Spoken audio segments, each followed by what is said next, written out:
Do you want to grow lush vining philodendrons? So I've got a couple of varieties with me here today.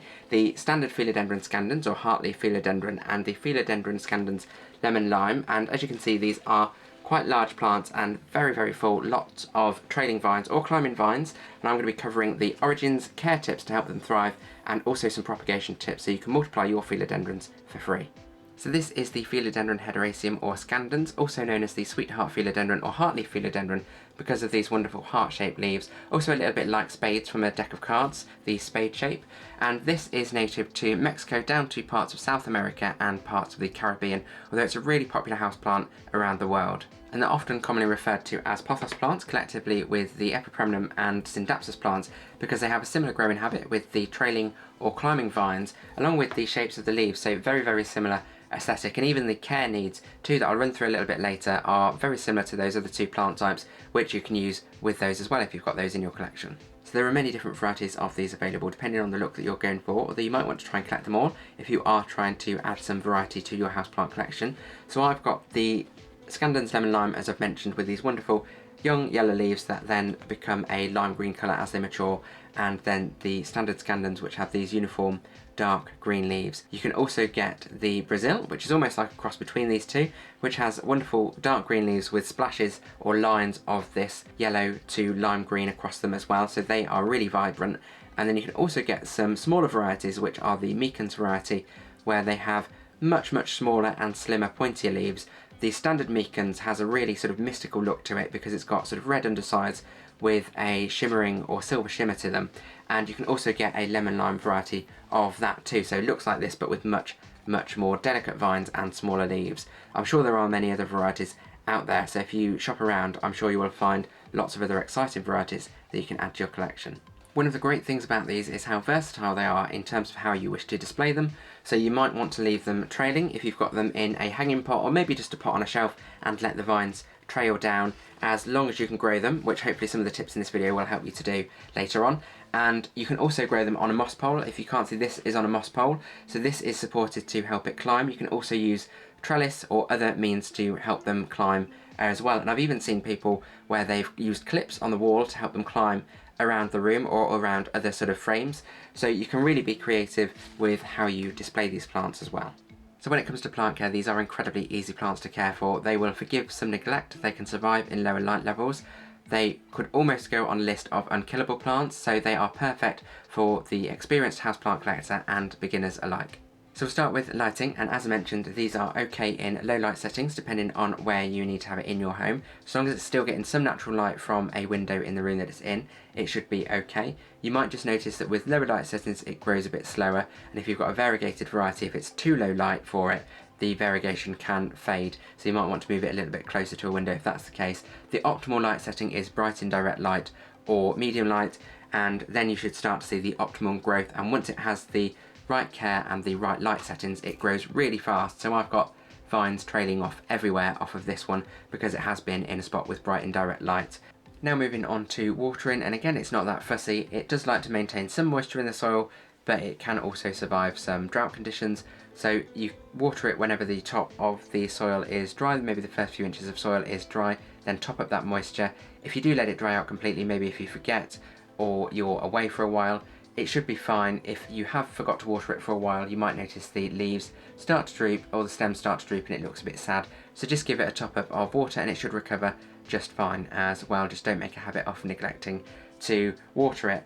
And if you overwater it, that's perhaps one of the main reasons these actually die. Because of overwatering, they are prone to root rot, and that even extends to the stems at the base as well, where they go black and mushy, and then obviously that kills off the rest of the plant. So avoid overwatering or letting them sit in wet soil. Now that leads nicely onto the soil, and as I mentioned, they don't like to sit in wet soil, so the soil needs to be well draining. I like to use just a general mix of peat-free compost with some perlite or something in there to help with the drainage. They do like some moisture in the soil, as I mentioned, so the compost might already help with that naturally, but you could also add something like coconut coir to hold on to some of that moisture, but drainage really is the key. And also when I'm potting them up, whether that be propagations or repotting this when it gets a bit bigger, this one needs doing soon actually, I will also not compact the soil too tightly around the plant and keep it quite loose for that aeration, and also not to impact drainage. Now when it comes to fertilizer, even though these are fast growing plants in their optimum conditions and very leafy, they don't actually require that much compared to some other leafy houseplants. So with this I would generally use an all-purpose fertilizer that is also suitable for houseplants, one that is water soluble, and then I'll just add it into the watering cycle. I'll dilute it down a little bit further, so maybe about half the dilution I would for some of the more resource intensive houseplants, and then even less frequent too, so every 4 to 6 weeks, and then just, as I said, add that into the watering cycle. And these are really happy, lots of really lush leaves and long vines. If you do use a fertilizer and you're not sure how much to use, then just start with less is more, I would say. So start with a weaker solution and do it less frequently, and then build up if you feel the need to build up. And if you do notice any burning or patches on the leaves, like browning or yellowing that looks like burning, it could be too much fertilizer. So just reduce the concentration or the frequency until you get to that happy medium that your plant likes, and then you'll get lots of these wonderful vines and lush leaves on your philodendrons too.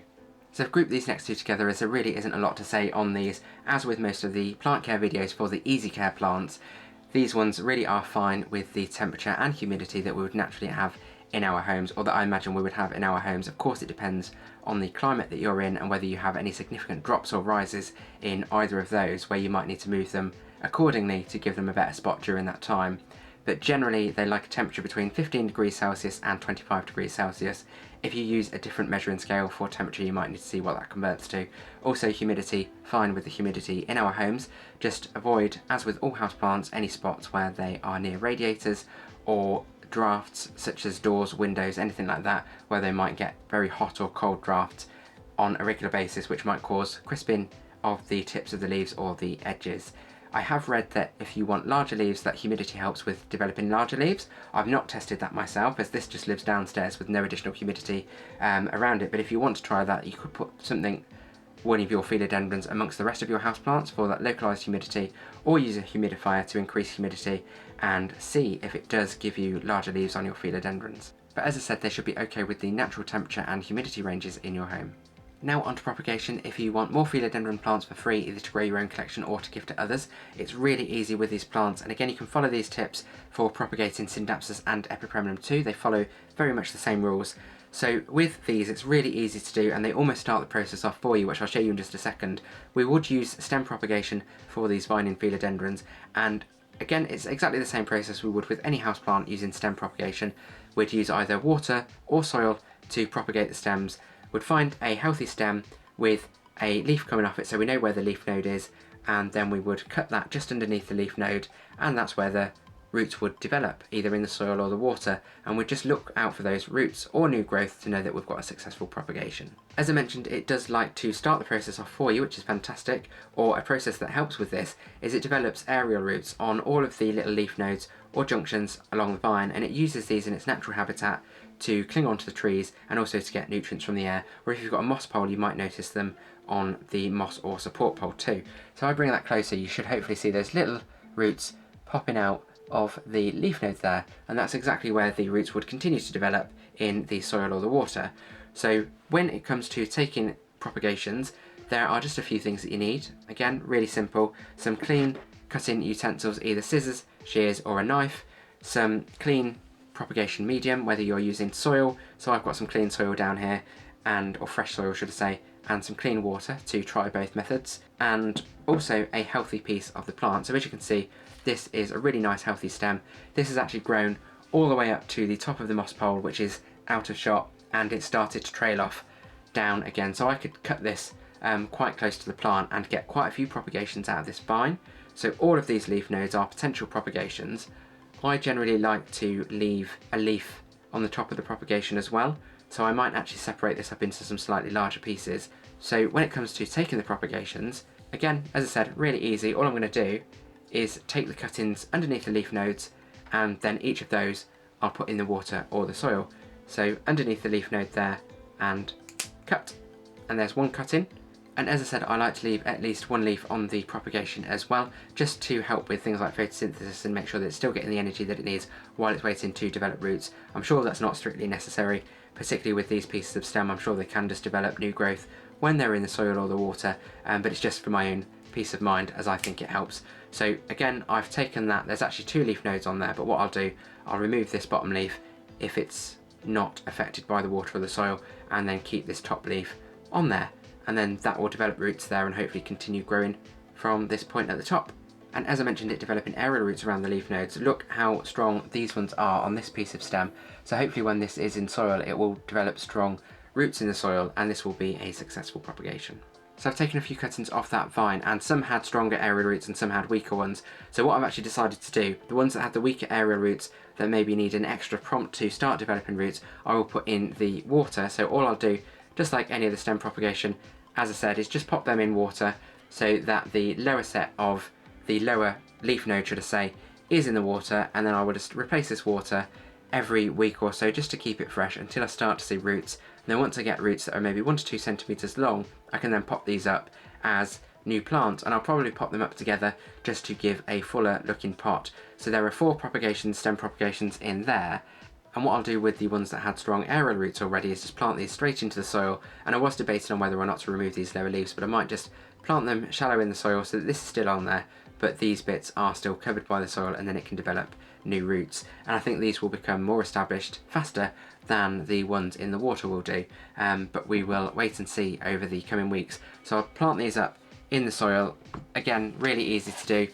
Put the stem in the soil so that the leaf node is covered by the soil, and then firm that down, but not too firm. Remember, they don't like the soil to be compacted, they like it to be well draining.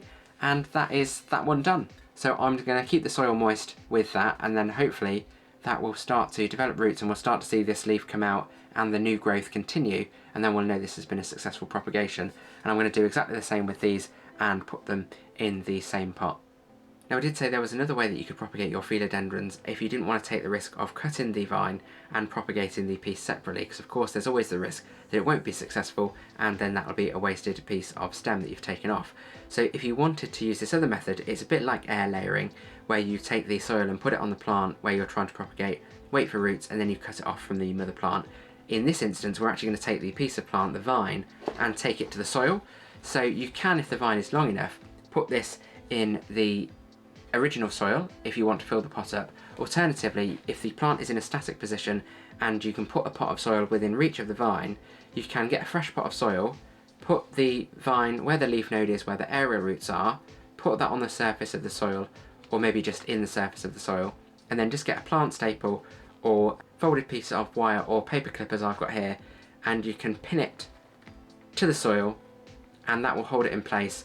This soil is quite dry at the moment, so I do need to add some water. It's better when it's got moisture in the soil, it's more likely to stick.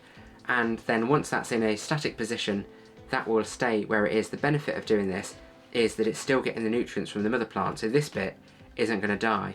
And then once you notice it started to develop roots, either maybe new growth, that's a good sign, and then you can cut this off, or remove the clip and see if it stays stuck to the soil, because then that's a good sign that it's developed roots and it's anchored in the soil. Then you can cut this off, and you've got a new plant in a new pot, and you've not had any of the risk of this potentially going wrong, as could be the case with the water or the stem propagations where you cut it off initially. Now, one of the last points that I made does actually lead really nicely into some top tips on how you can get fuller looking philodendron plants, whether it's for lots of these trailing vines or to really cover a support pole wherever it's growing up. So it is with the propagations, rather than necessarily putting the propagations in a separate pot, you can actually put them straight back into the pot that the plant is in that you've taken the propagations from, and then hopefully they will develop roots and continue to grow, and that will fill that pot out. And if that is the case, you might think, oh, will the pot not get too full? But these actually like to be quite snug in the pot, so while they do like aerated soil and looser soil, so they are well draining, you can actually get quite a lot of plants in the same pot, and they will be quite happy with that. And you'll also get some really nice full looking philodendrons. You will actually notice the same sort of thing when you are buying plants. You will very, very rarely see these with just one stem in a pot. If you are buying it from a plant seller, you'll often see multiple stems, multiple plants growing in the same pot, and that's just to give the look of a larger plant, when actually this is multiple philodendron plants in this one pot. And that same sentiment goes for propagations. If you are potting them up separately, then pop them up in the same pot, such as these ones, these stem propagations that I took earlier. Then at least when they start to grow and establish, that will look like a much fuller pot than if I'd just potted up one of those stem propagations all by itself. That would look like a very bare pot when it started to grow. So the next thing that you can use to get fuller looking plants is often used in gardening to get bushy looking plants outdoors, and it's called pinching out, where you take the end of the vine or stem where the leaves are developing, pinch those out, so take off the new leaves but leave the leaf node on the plant, and then it should branch out and develop new stems and new leaves, making a fuller looking plant. So I could do something similar if I just put this down, do something similar with the vine that I have taken the propagations from on this plant. If I then cut this back down to this leaf node, but I'll leave the leaf node on the plant this time, on the vine, that should then create new growth, which will branch out with hopefully a new stem and new leaves and give this a fuller looking vine. And I could do that on any of these vines to increase the foliage and vines on the plant. Do you have any other plant care or propagation tips for vining philodendrons? If you do, then put them in the comments below, as I'd love to see what they are, and you'd also be helping out other viewers. And I did say that this was a plant that was okay in low light settings, and I've got a separate video with 12 different varieties of plant that can be okay in low light settings so long as they're getting some natural light from wherever they are. So maybe if you've got some low light areas in your home that don't currently have plants, it might give you some inspiration, so check that out next if you're interested. I hope you found this video interesting, and if you have, please hit the subscribe button. There'll be new videos every week, usually on a Sunday, and usually on houseplant content. If you have any questions, put them in the comments below and I'll respond to everyone, and as always, thank you for watching. Grow your well-being.